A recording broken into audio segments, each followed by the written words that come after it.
pressure. It's the moment where everything you've worked for comes down to right now.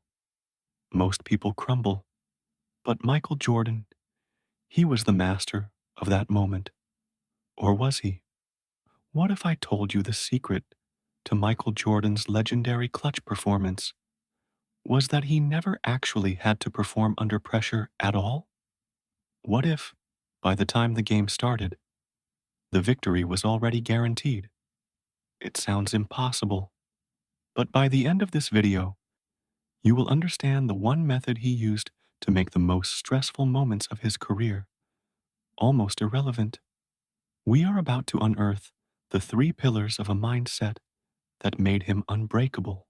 Part 1. The Myth of the Clutch Gene.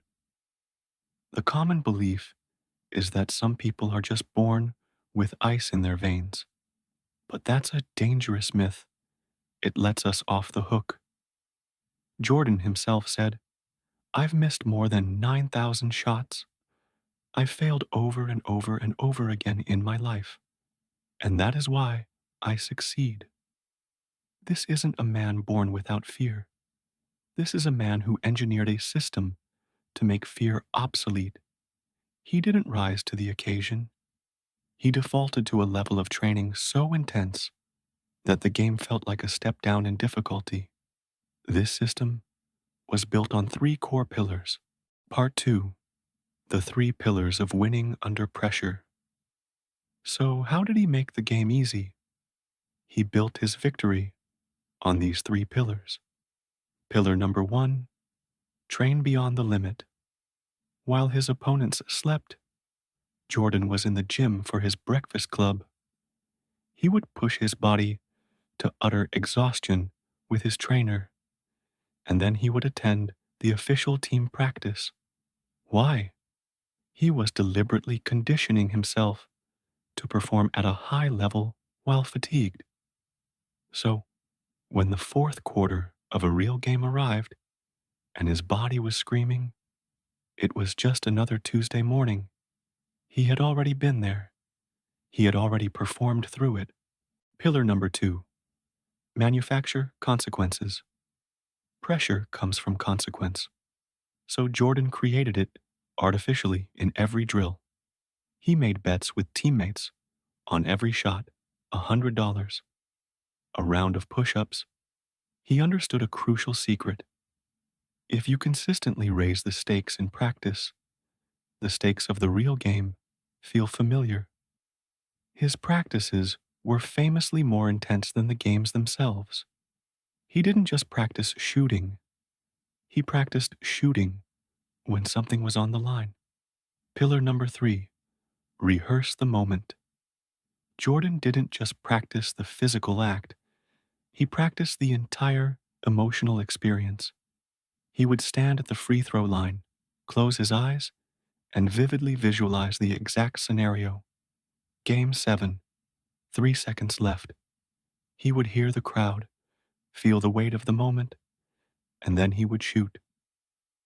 He ran the simulation hundreds of times. By the time the real moment arrived, it wasn't a shock to his nervous system. It was a memory he had already lived. His body didn't have to think. It just had to run the program. Part 3. Your blueprint. Applying the three pillars. So how do you apply this? You build your own three pillars. First, to train beyond the limit. Identify the point where you normally stop and push just past it. If you're preparing a presentation, rehearse it one more time after you feel done. If you're a writer, write for 15 more minutes after you feel empty. This builds your endurance for the real event. Second, to manufacture consequences. Don't just practice, perform. Tell a friend you'll send them $20 if you don't finish your report by Friday. Use a commitment device. This simulates the accountability of a real deadline and sharpens your focus. Third, to rehearse the moment. Don't just prepare for what you want to happen. Prepare for what you fear will happen. Before a job interview, Write down the 3 questions you're most afraid of being asked. Then practice your answers out loud until they are automatic. You are removing the element of surprise. Pressure is a privilege, but Michael Jordan's method teaches us that the feeling of pressure is simply a signal that our preparation wasn't intense enough. The goal isn't to be fearless in the big moment. The goal is to have worked so hard, so intelligently, that the big moment feels like just another Tuesday. The game is won long before the clock starts. What is your Game 7 moment? Let me know in the comments below.